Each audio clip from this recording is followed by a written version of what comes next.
அதை இப்பொழுது நேரமில்லா நேரத்திலேயே எடுத்துக்கொண்டு பேச வாய்ப்பு வேண்டும் என்று எதிர்க்கட்சி தலைவர்கள் தொடர்ந்து வலியுறுத்தி கொண்டிருக்கிறார்கள். இங்கே நம்முடைய சபாநாயகர் அவர்கள் அதற்கு வாய்ப்பில்லை. இருந்தாலும் பதில் வந்ததற்கு பிறகு முடிவு செய்யலாம் என்று சொல்லிக் கொண்டிருக்கிறார். எனவே அந்த பிரச்சனை குறித்து நீண்ட நேரம் விவாதித்துக் கொண்டிருப்பது நேரம்தான் வீணாக சென்று கொண்டிருக்கிறது.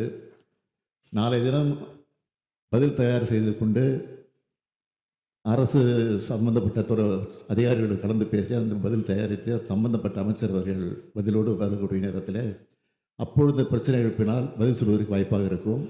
நாளைய தினம் எடுத்துக்கொண்டு அதற்குரிய பதிலை சம்பந்தப்பட்ட அமைச்சர் மூலமாக விலக்கிட வேண்டும் என்ற நிலையில் இத்தோடு இதை முடித்துக்கொள்ள வேண்டும் என்று நான் கேட்டுக் கொடுக்கிறேன்.